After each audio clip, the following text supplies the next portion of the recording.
शिव जी के विप्लाद अवतार के प्रसंग में देवताओं की दधीचि मुनि से अस्थि याचना। दधीचि का शरीर त्याग, वज्र निर्माण तथा उसके द्वारा वृत्तासुर का वध। सुवर्चा का देवताओं को श्राप। विप्लाद का जन्म और उनका विस्तृत वृत्तांत। तदनंतर महेशावतार तथा वृषावतार का चरित्र सुनाकर नंदीश्वर ने कहा, महाबुद्धिमान सनत कुमार जी, अब तुम अत्यंत आहतपूर्वक महेश्वर के विप्लाद नामक परमोत्कृष्ट अवतार का वर्णन श्रवण करो। यह उत्तम आख्यान भक्ति की वृद्धि करने वाला है। मुनीश्वर, एक समय दैत्यों ने वृत्तासुर की सहायता से इंद्र आदि समस्त देवताओं को पराजित कर दिया। तब उन सभी देवताओं ने सहसा दधीचि के आश्रम में अपने अपने अस्त्रों को फेंक कर तत्काल ही हार मान ली। तत्पश्चात मारे जाते हुए वे इंद्र सहित संपूर्ण देवता तथा देवर्षि शीघ्र ही ब्रह्मलोक में जा पहुँचे और वहाँ ब्रह्मा जी से उन्होंने अपना वह दुखड़ा कह सुनाया। देवताओं का वह कथन सुनकर लोक पितामह ब्रह्मा ने सारा रहस्य यथार्थ रूप से प्रकट कर दिया कि ये सब त्वष्टा की करतूत है। त्वष्टा ने ही तुम लोगों का वध करने के लिए तपस्या द्वारा इस महातेजस्वी वृत्तासुर को उत्पन्न किया है। यह दैत्य महान आत्मबल से संपन्न तथा समस्त दैत्यों का अधिपति है। अतः अब ऐसा प्रयत्न करो जिससे इसका वध हो सके। बुद्धिमान देवराज, मैं धर्म के कारण इस विषय में एक उपाय बतलाता हूँ, सुनो। जो दधीचि नाम वाले महामुनि हैं, वे तपस्वी और जितेंद्रिय हैं। उन्होंने पूर्व काल में शिव जी की समाराधना करके वज्र सरीखी अस्थियां हो जाने का वर प्राप्त किया है। अतः तुम लोग उनसे उनकी हड्डियों के लिए याचना करो, वे अवश्य दे देंगे। फिर उन अस्थियों से वज्रदंड का निर्माण करके तुम निश्चय ही उससे वृत्तासुर को मार डालना। नंदीश्वर जी कहते हैं, मुने, ब्रह्मा का यह वचन सुनकर इंद्र, देवगुरु बृहस्पति तथा देवताओं को साथ ले तुरंत ही दधीचि ऋषि के उत्तम आश्रम पर आए। वहाँ इंद्र ने सुवर्चा सहित दधीचि मुनि का दर्शन किया और आदर पूर्वक हाथ जोड़कर उन्हें नमस्कार किया। फिर देवगुरु बृहस्पति तथा अन्य देवताओं ने भी नम्रता पूर्वक उन्हें सिर झुकाया। दधीचि मुनि विद्वानों में श्रेष्ठ तो थे ही, वे तुरंत ही उसके अभिप्राय को ताड़ गए। तब उन्होंने अपनी पत्नी सुरवाचा को अपने आश्रम से अन्यत्र भेज दिया। तत्पश्चात देवताओं सहित देवराज इंद्र, जो स्वार्थ साधन में बड़े दक्ष हैं, अर्थशास्त्र का आश्रय लेकर मुनिवर से बोले। इंद्र ने कहा, मुने, आप महान शिव भक्त, दाता तथा शरणागत रक्षक हैं, इसीलिए हम सभी देवता तथा देवर्षि त्वष्टा द्वारा अपमानित होने के कारण आपकी शरण में आए हैं। विप्रवर, आप अपनी वज्रमयी अस्थियां हमें प्रदान कीजिए, क्योंकि आपकी हड्डी से वज्र का निर्माण करके मैं उस देवद्रोही का वध करूंगा। इंद्र के यूं कहने पर परोपकार परायण दधीचि मुनि ने अपने स्वामी शिव का ध्यान करके अपना शरीर छोड़ दिया। उनके समस्त बंधन नष्ट हो चुके थे, अतः वे तुरंत ही ब्रह्मलोक को चले गए। उस समय वहाँ पुष्पों की वर्षा होने लगी और सभी लोग आश्चर्यचकित हो गए।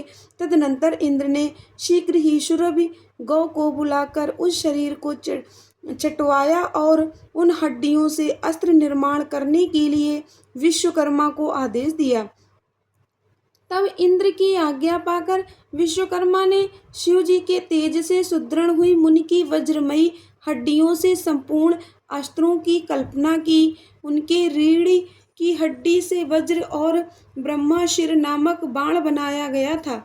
अन्य अस्थियों से अन्यान्य बहुत से अस्त्रों का निर्माण किया। तब शिव जी के तेज से उत्कर्ष को प्राप्त हुए इंद्र ने उस वज्र को लेकर क्रोधपूर्वक वृत्तासुर पर आक्रमण किया। ठीक उसी तरह जैसे रुद्र ने यमराज पर धावा किया था। फिर तो कवच आदि से भली भांति सुरक्षित हुए इंद्र ने तुरंत ही पराक्रम प्रकट करके उस वज्र द्वारा वृत्तासुर के पर्वत शिखर सरीखे सिर को काट गिराया। तात उस समय स्वर्गवासियों ने महान विजयोत्सव मनाया। इंद्र पर पुष्पों की वृष्टि होने लगी और सभी देवता उनकी स्तुति करने लगे। तदनंतर महान आत्मबल से संपन्न दधीचि मुनि की पतिव्रता पत्नी सुवर्चा पति के आज्ञा अनुसार अपने आश्रम के भीतर गई। वहां देवताओं के लिए पति को मरा हुआ जानकर वह देवताओं को शाप देते हुए बोली। सुवर्चा ने कहा, अहो इंद्र सहित ये सभी देवता बड़े दुष्ट हैं और अपना कार्य सिद्ध करने में निपुण, मूर्ख तथा लोभी हैं। इसलिए ये सब के सब आज से मेरे शाप से पशु हो जाएं। इस प्रकार उस तपस्वी मुनि पत्नी सुरवाचा ने उन इंद्र आदि समस्त देवताओं को शाप दे दिया। तत्पश्चात उस पतिव्रता ने पतिलोक में जाने का विचार किया। फिर तो मनुष्यिनी सुरवाचा ने परम पवित्र लड़कियों द्वारा एक चिता तैयार की। उसी समय शंकर जी की प्रेरणा से सुखदायिनी आकाशवाणी हुई। वह उस मुनि पत्नी सुवर्चा को आश्वासन देती हुई बोली।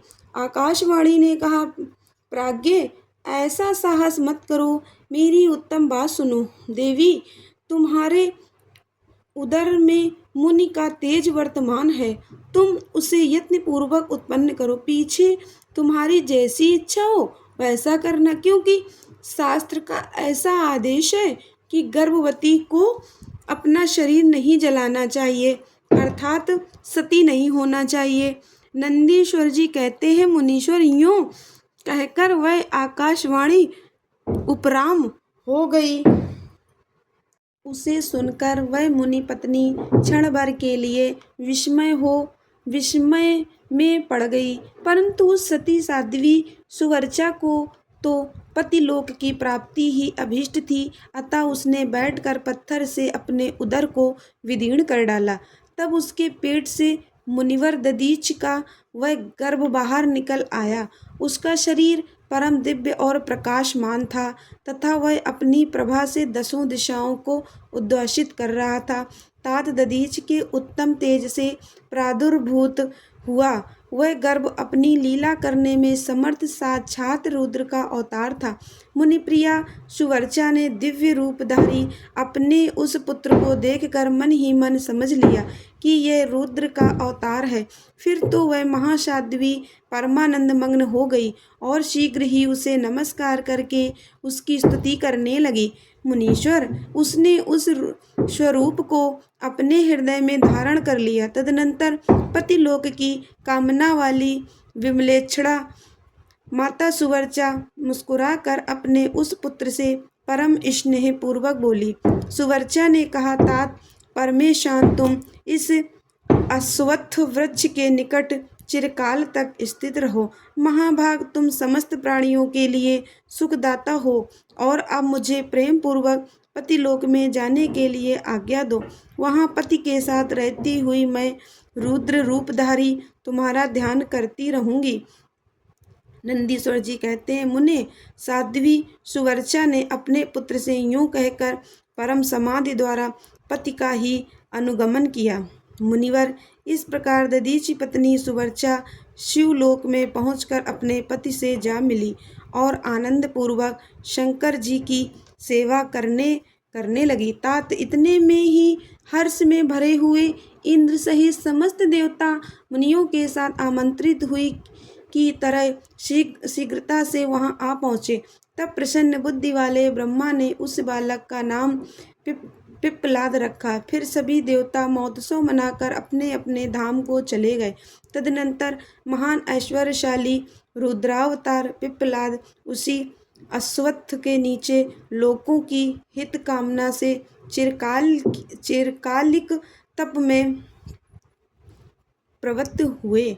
लोकाचार का अनुसरण करने वाले पिप्पलाद का यूं तपस्या करते हुए बहुत बड़ा समय व्यतीत हो गया। तदनंतर पिप्पलाद ने राजा